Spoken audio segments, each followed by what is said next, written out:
अस्सलाम वालेकुम dear students, my name is Mohammad Zia. आप देख रहे हैं मेरा YouTube channel math fun with Zia. हमने नाइन्थ क्लास की मैथमेटिक्स और एक्सरसाइज 7.2 जो है इसको क्वेश्चन नंबर 4 आज करना है। क्वेश्चन नंबर 5 करना है। क्वेश्चन नंबर 3 और 4 जो है लास्ट लेक्चर में हमने किया था।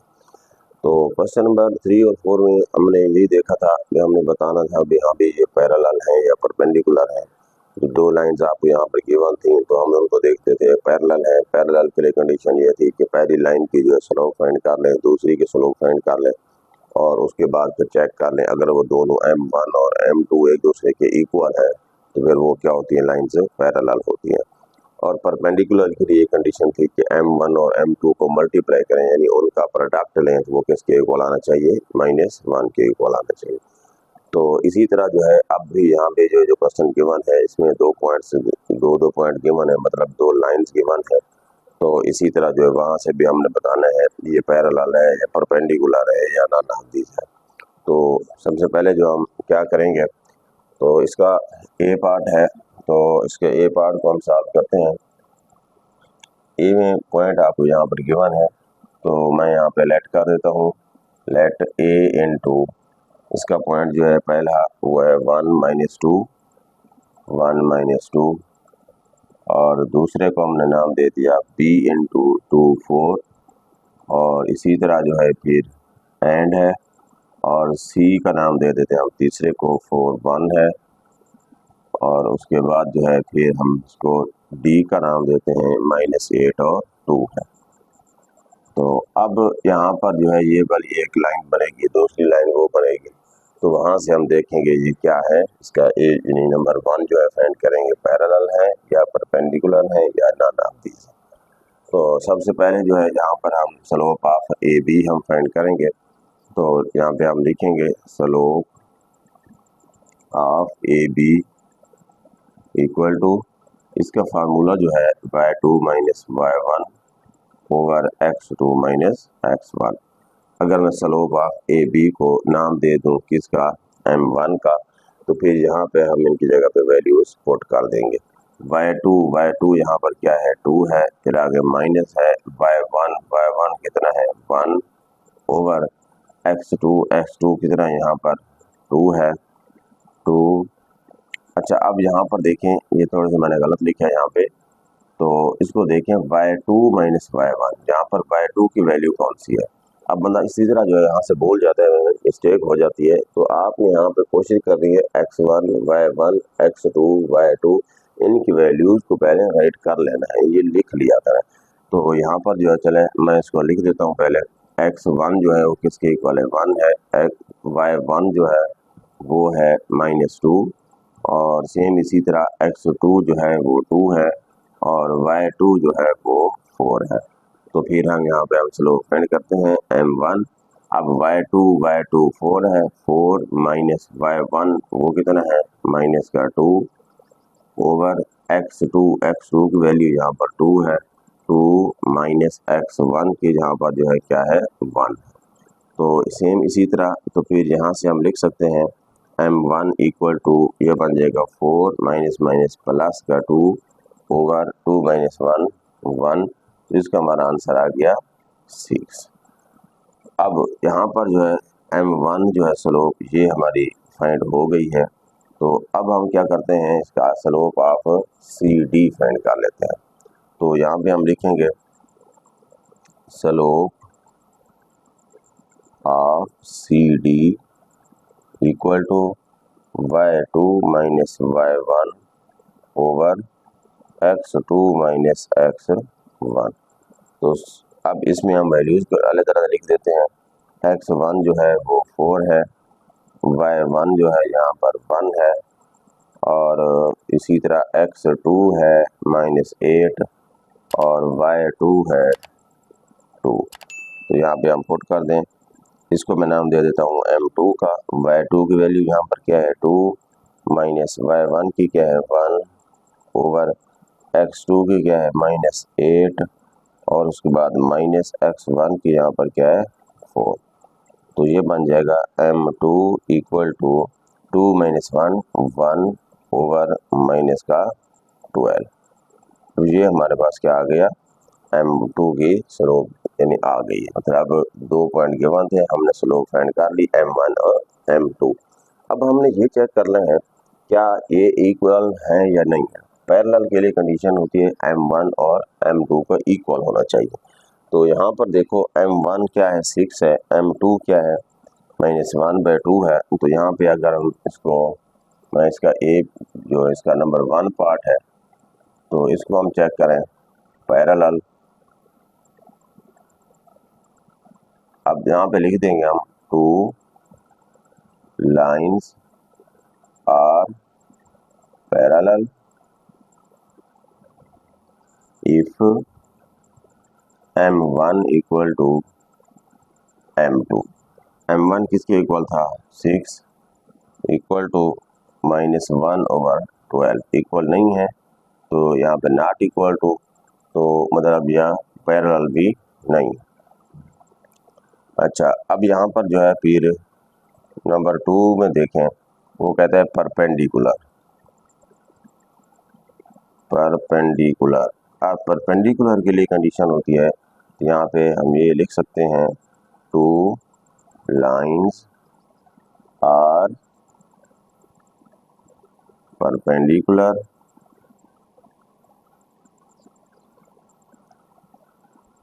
इफ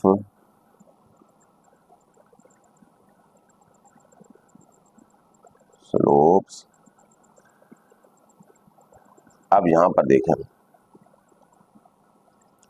या फिर हम इसको ऐसे लिखते हैं इफ, यहाँ पे वैल्यूज पुट कर दें m1 m2 किसके इक्वल -1 के इक्वल। अब m1 की वैल्यू चेक करें, m1 किसके इक्वल था 6 डॉट मल्टीप्लाई 1/-12। जब इसको हम इसके साथ कैंसिल करेंगे तो आ जाएगा माइनस का 1/-2, यहाँ पे इक्वल टू -1 था और यहाँ पे अब यहाँ पे देख लें ये भी इक्वल आया है, ये भी इक्वल नहीं है। तो यहाँ पे हम लिख देंगे, यहाँ पे उसने कहा था the two pair of points find whether the two lines are. अब नीचे यहाँ पे हम लिख देंगे the two lines are neither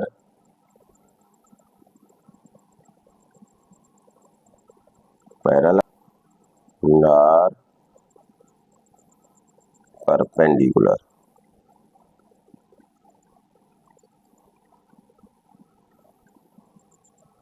ये नेक्स्ट जो है इसका बी पार्ट है -3 4 6 2, उसके बाद 4 5 -2 -7। इसको भी हमने इसी तरह ही चेक करना है। यहाँ पे सबसे पहले हम लिखेंगे slope of A B equal to y2 - y1 over x2 - x1। तो इसी तरह हम वैल्यूज लिख देते हैं x1 equal to -3, y1 equal to 4, x2 equal to 6, y2 equal to 2।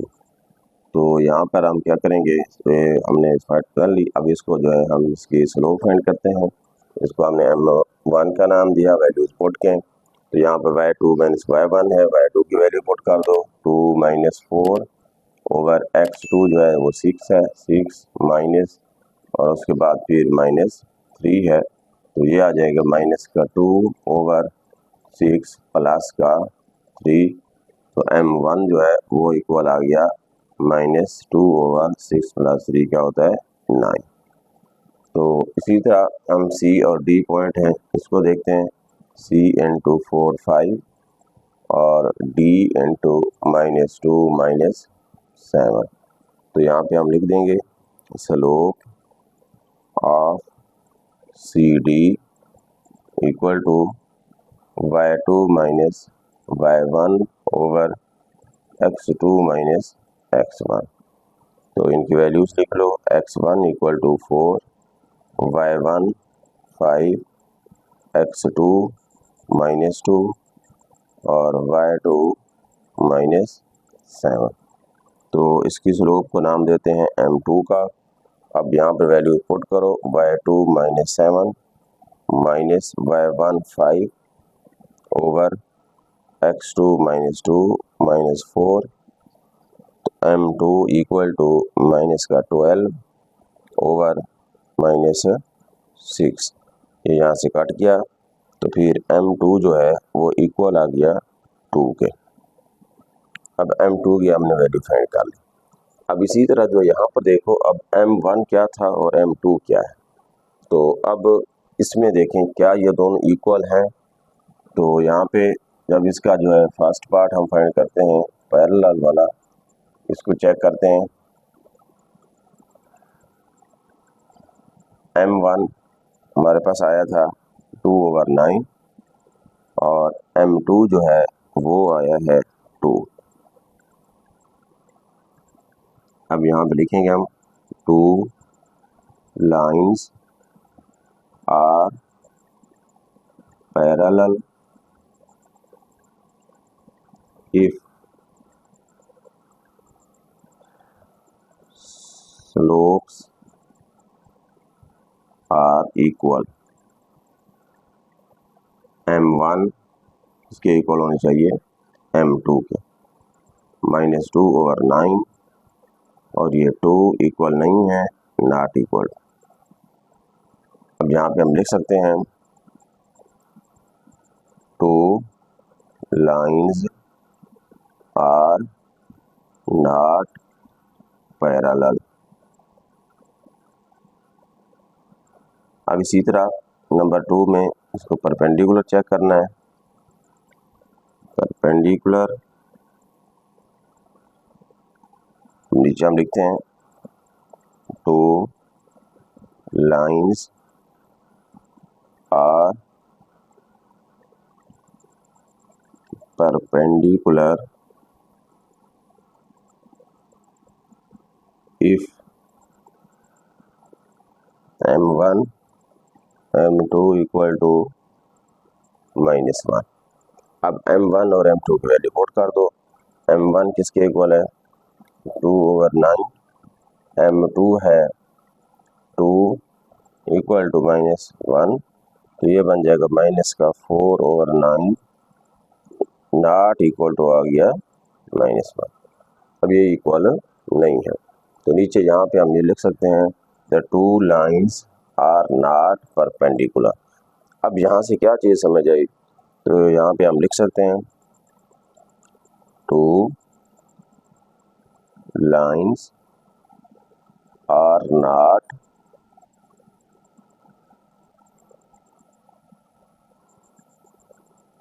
Perpendicular.